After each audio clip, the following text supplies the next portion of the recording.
Sorry, let me backtrack. I didn't explain this well. Let me backtrack. I'll explain it better. The dev note actually explains it better than what I just did. So that's why I said dev notes are very good. Even for me, sometimes it reminds me of why we did something. Who actually, So, just a so quick question. So, who did, because it's quite big Figma. I me and mean, Petar. sorry?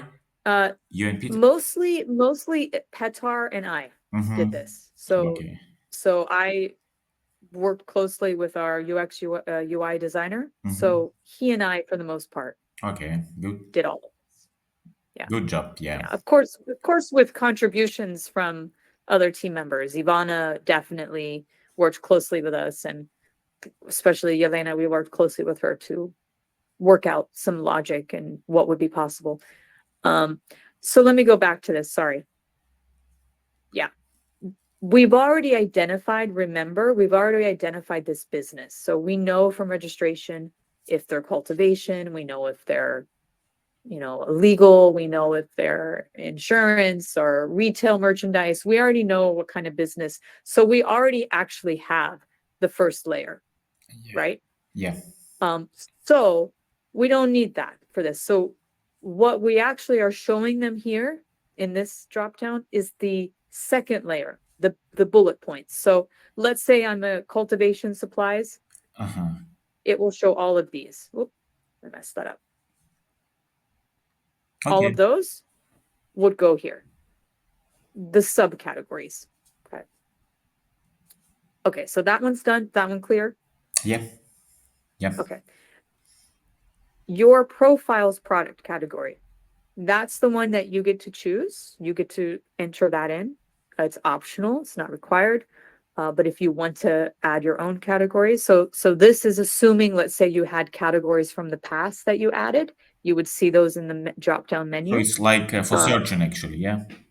Kind of, maybe. It's like what? Sorry? For the searching, maybe, if the... Yeah, it's additional filtering. You can use that too. So that would be here, remember, in the filter. Yeah.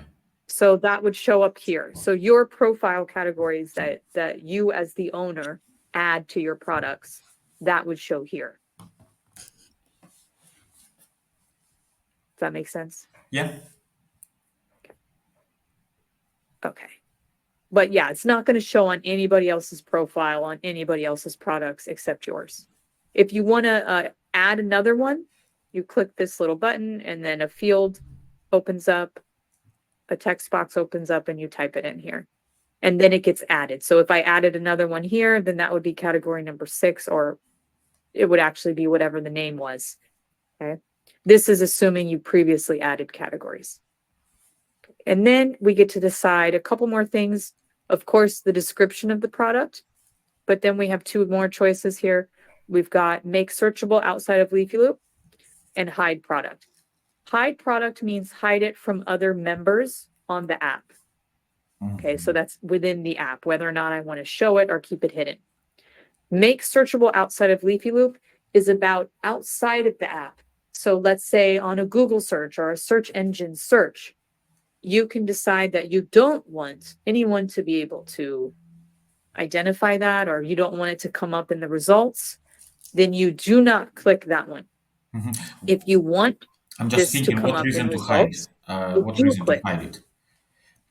If you Because maybe you don't want people to know you're in the industry. That is possible, because some of the businesses in cannabis are not only in cannabis. They might be in other sectors as well. Like, let's say I make certain machinery or certain packaging and labeling, and it has a broad application across different farming and cultivation, for example.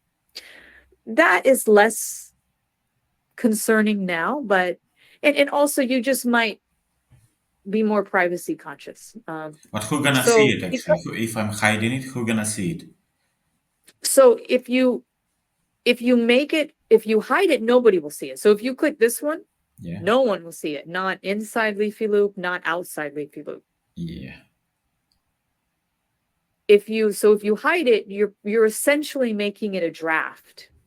If you hide it, it basically becomes, we should have it somewhere. Let me see. Yeah,